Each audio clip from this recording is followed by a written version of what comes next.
Then here, you'd have to have this G sharp. And it's going to be the middle of the scale, bottom cabbage down, whole and a half. And here, 2 whole steps, right? And you can, does that sort of make sense? You just get to, you'll know where you are with the big picture. Is it like you have different piano keys lined up next to each other? It's just like if you look at triads, the 3 notes of a chord, and invert them. That's like a piano. So in other words, if I'm playing, just check this out. That's just an E chord with each note of the chord. That E's the root. If you did it in order, it'd be bottom, middle, top. You know, like a bass player. Just that open, 4 and 7. So you want to know those 3 distances, right? And then up to so that's the middle going up a half and a whole. So it's E, G sharp, and B. So the 4th fret, if I'm just doing like an arpeggio, they call it, the 3 notes of a chord played like a melody. E, G sharp, and B. Try that one time.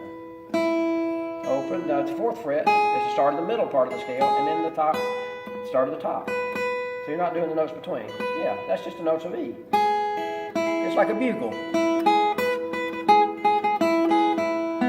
So it's just the 3 notes of the chord.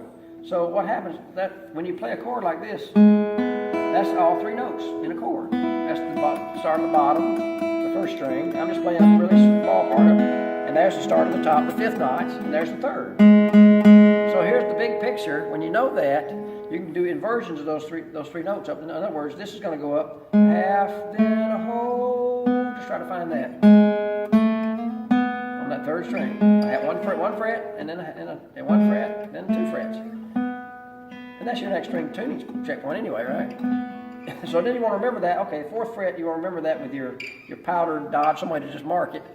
Then, yeah, but do that on the 2nd string, the other string that you had. Try this open string. You got 2 holes, open, and then a whole step, and a half.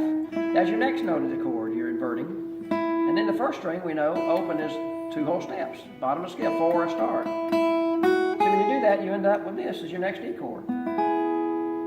The same notes in a different order. The big concept is triads, 3 notes, 3 strings, 3 different orders, 3 different chord forms.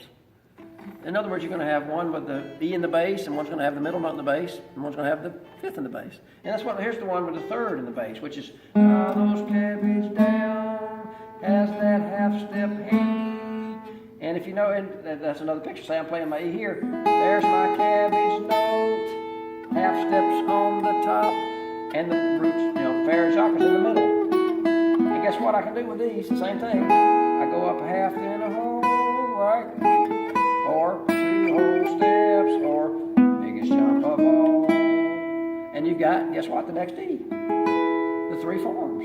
And that's an A kind of shape, a D kind of shape, and an E or F kind of shape. And that's, we move those all over the place. In other words, I can move F and do the same. Or G. So that's what the guitar players are so good. They know how to move those things around. It's not that hard though. Like play this little A here. And again, that's got the, and again, I don't know, you get this so you can look at it later on, but what happens, you end up with a major sound. Like say I'll just play a D, let's do D. That'd be really handy. So there's your D. That has the root in the middle. The name of your chord is the middle string. And then just go up to this, try this straight across 7 is 7 on the second, with your 2nd and 3rd finger there. But try, your 1st finger not in there for a second. Just use your 2nd finger on the 3rd string. And again, there's three questions like which finger, which string, which fret. So your 2nd finger, 3rd string, 7th fret. There you go. That's on the 3rd string one. There you go. And then your 3rd finger, 2nd string, 7th fret. Right. And then your 1st finger gets the 5th fret, 1st string. So it stretches a little bit. Yeah, on the 1st string, 1st string. There you go. Yeah, that's good. Yeah. And that's going to be a D. That's a D with the D in the bass. That's a D. And it sounds just like, right in order. 1, 3, 5, just like somebody sing.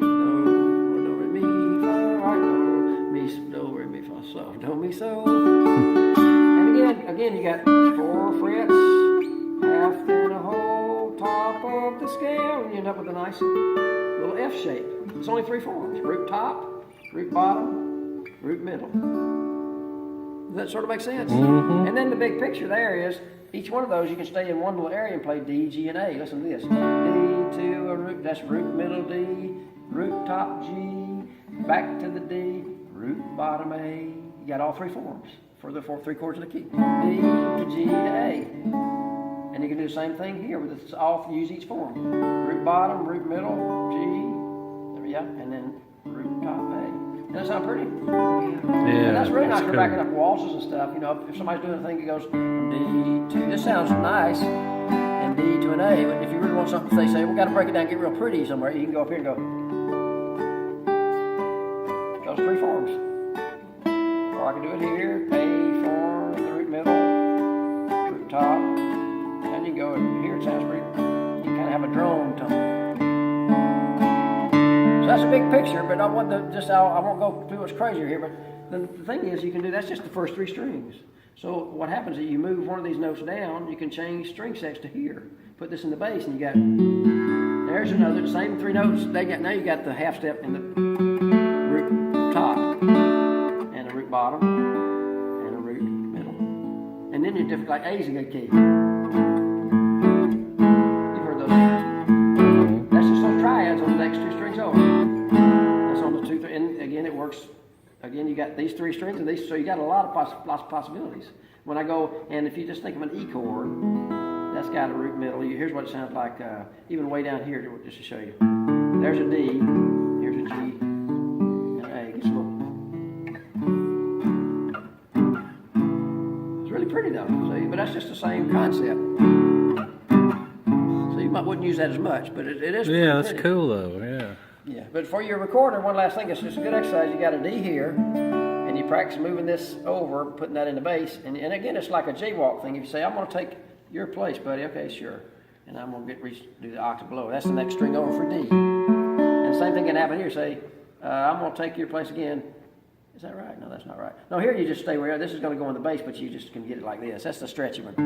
The next D over, and then it gets a little easier here because the octaves are big stretch. It goes to like an E shape finally, which is a relief. So here's D, and then you move it over, D, on the next three over. The next three is a stretchy, like a C chord sort of there, right? But stretched out. Yeah, and then you got a nice E shape. But that's just a good practice just to get used to that. Yeah. But anyway, I mean, the last thing, let me think. Just those chord loops. We did a G.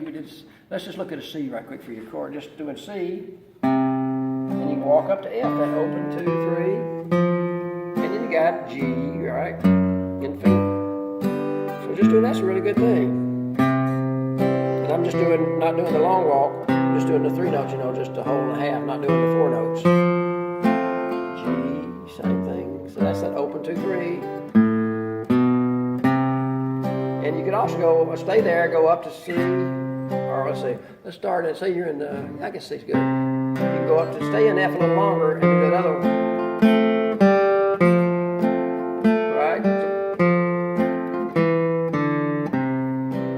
So practice going the other way. Up to C, down to C, up to F, down to F.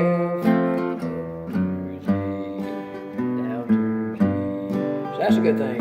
And anything goes, you go. You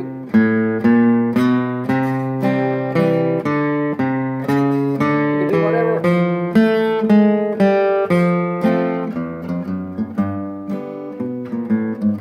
So a lot of possibilities. But it sounds good if you get the right note.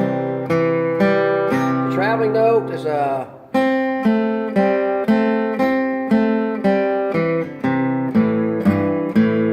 we hear shorter breath there.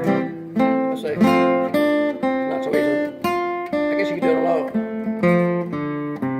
Dance that thing, get you short and bread, right?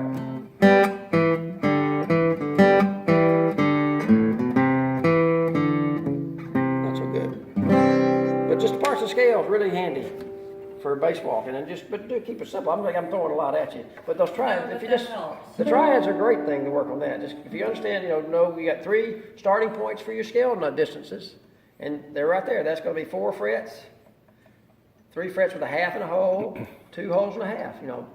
Bottom, 4 frets, third goes up 3, half and a hole, 2 holes and a half, top of the scale. And getting a handle on that's going to really give you an idea where you need to pick around when you For playing melodies. Well, you'll just know where you are, where your scale. And playing just a C, You can just kind of see the whole